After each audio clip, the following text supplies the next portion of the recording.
ಒಂದು ಕೆಲಸ ಮಾಡಲಿ, ನನಗೆ ಮೋದಿ ಫೋಟೋ ಬಳಸಬೇಡಿ ಅಂತ ಬಹಳ ಜನ ಹೇಳ್ತಾರೆ. ಯಡಿಯೂರಪ್ಪ ಮಧ್ಯೆ ಇದ್ದು ಫೋಟೋ, ಎಡಗಡೆ ವಿಜೇಂದ್ರ, ಬಲಗಡೆ ರಾಘವೇಂದ್ರ, ಅವರಷ್ಟೇ ಫೋಟೋ ಇಟ್ಕೊಂಡು ಚುನಾವಣೆಗೆ ಹೋಗಲಿ ನೋಡೋಣ. ಅವರು ನರೇಂದ್ರ ಮೋದಿ ಫೋಟೋ ಬಿಟ್ಬಿಟ್ಟು ಚುನಾವಣೆಗೆ ಇಳೀಲಿ ನೋಡೋಣ. ಅವರು KGP ಕಟ್ಕೊಂಡು ಇದನ್ನೆಲ್ಲ ಬಿಟ್ಟು ಇಡೀ ರಾಜ್ಯದಲ್ಲಿ 224 ಸೀಟಲ್ಲಿ 6 ಸೀಟ್ ಗೆದ್ದಿದ್ದು. ಅರ್ಥ ಆಯ್ತಾ? ಅವ್ರಿಗೆ ತಾಕತ್ತಿದ್ರೆ, ನಾನು ಮತ್ತೆ ಹೇಳ್ತೀನಿ, ಸವಾಲು ಹಾಕ್ತೀನಿ.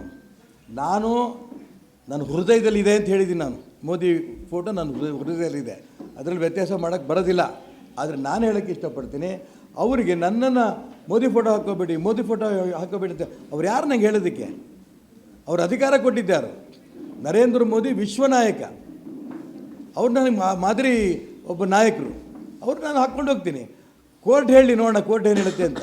ಆದರೆ ನನಗೆ ಹಾಕ್ಕೋಬೇಡಿ ಅಂತ ಹೇಳ್ತಿದ್ದಾರಲ್ಲ, ಇವ್ರು ಹಾಕ್ಕೊಳ್ಳೋದು ಬಿಟ್ಟು ಅಪ್ಪ ಮಕ್ಕಳದೇ 3 ಫೋಟೋ ಹಾಕ್ಕೊಂಡು ಹೋಗಲಿ, ಓಟ್ ಕೇಳಲಿ. ಶಿವಮೊಗ್ಗ ಲೋಕಸಭಾ ಕ್ಷೇತ್ರದಲ್ಲಿ ಎಷ್ಟು ಓಟ್ ಕೊಡ್ತಾರೆ ನೋಡೋಣ. ಎಷ್ಟು ಜನರ ಕಂಪ್ಲೇಂಟ್ ಕೊಡಲಿ. ಕೋರ್ಟ್ ಏನು ತೀರ್ಮಾನ ಮಾಡುತ್ತೆ, ಕೋರ್ಟಿಗೆ ನಾನು ಬದ್ಧ. ಚುನಾವಣಾ ಆಯೋಗ ಏನು ತೀರ್ಮಾನಕ್ಕೋ ಚುನಾವಣಾ ಆಯೋಗಕ್ಕೆ ನಾನು ಬದ್ಧ. ಚುನಾವಣಾ ಆಯೋಗದ ಬಗ್ಗೆ ನನಗೆ ವಿಶ್ವಾಸ ಇದೆ. ಯಾವುದೇ ಕಾರಣಕ್ಕೂ ಕೂಡ ಮೋದಿ ಫೋಟೋ ಹಾಕ್ಕೋಬೇಡಿ ಅಂತ ಅವ್ರು ಹೇಳಲಿಕ್ಕಿಲ್ಲ. ನೋಡೋಣ ಅವರು ಏನು ಹೇಳ್ತಾರೆ ನೋಡ್ಕೊಂಡು ಮುಂದಿನ ತೀರ್ಮಾನ. ಅಲ್ಲ ರೀ, ಯಾವ ಪಕ್ಷದಿಂದ ಉಚ್ಚಾಟನೆ ಇಲ್ಲಿ ತನಕ ಯಾಕೆ ಮಾತು ಮಾಡಿಲ್ಲ ನಂಗೆ ಗೊತ್ತಿಲ್ಲ. ನಾನಾಗಲೇ 100 ಬಾರಿ ಹೇಳಿದ್ದೀನಿ, ನಾನು ನಿಲ್ತೀನಿ ಅಂತ. ಇಷ್ಟೊಳಗೆ ಮಾಡಬೇಕಿತ್ತು, ಯಾಕೆ ಮಾಡಿಲ್ಲ ಗೊತ್ತಿಲ್ಲ. ಅವ್ರು ಉಚ್ಚಾಟನೆ ಮಾಡಲಿ ಅಂತ ನನಗೂ ಅಪೇಕ್ಷೆ. ಅವಾಗ ಇನ್ನೂ ಅನೇಕ ಭಾಷೆಗಳು ಬಳಸ್ಬೋದು. ನಾನು ನಾಳೆ ನಾಮಿನೇಷನ್ ಹಾಕ್ತೀನಿ.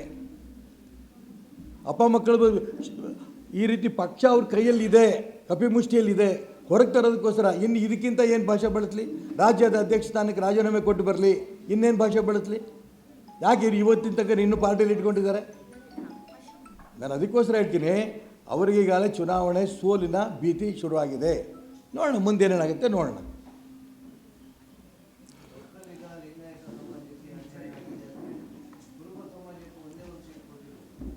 ಕುರುಬರ ಸಮಾಜಕ್ಕೆ 1 ಸೀಟ್ ಕೊಟ್ಟಿಲ್ಲ ಅನ್ನೋದು ಮುಂಚೆ ಹೇಳಿದ್ದೆ. ಮತ್ತೆ ನಾನು ಹೇಳಕ್ಕೆ ಹೋಗಲಿಲ್ಲ.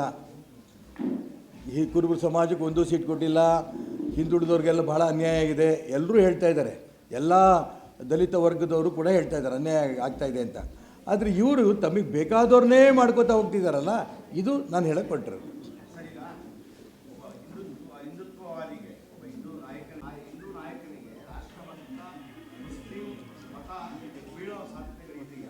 ಖಂಡಿತ ಬೀಳುತ್ತೆ. ಮೊದಲನೇ ಎಲೆಕ್ಷನ್ 1989ರಲ್ಲಿ 60 ಬೂತಲ್ಲಿ ಎಲ್ಲ 60 ಬೂತಲ್ಲಿ ಮುಸಲ್ಮಾನರು 0, ಒಂದೇ ಒಂದು ಓಟ್ ಬಿದ್ದಿರಲಿಲ್ಲ. ನಾನು ಕಳೆದ ಬಾರಿ ಚುನಾವಣೆ ಸ್ಪರ್ಧೆ ಮಾಡಿದಾಗ ಯಾವ ಬೂತಲ್ಲೂ ಕೂಡ ನನಗೆ 0 ಇರಲಿಲ್ಲ. ಒಟ್ಟು 3760 ಓಟ್ ಬಂದಿತ್ತು. ಹಾಗಾಗಿ ನನ್ನನ್ನು ಅರ್ಥ ಮಾಡಿಕೊಂಡಿರೋಂಥ ರಾಷ್ಟ್ರಭಕ್ತ ಮುಸಲ್ಮಾನರಿರ್ಬೋದು, ಅಥವಾ ನನ್ನನ್ನು ಉಪಯೋಗ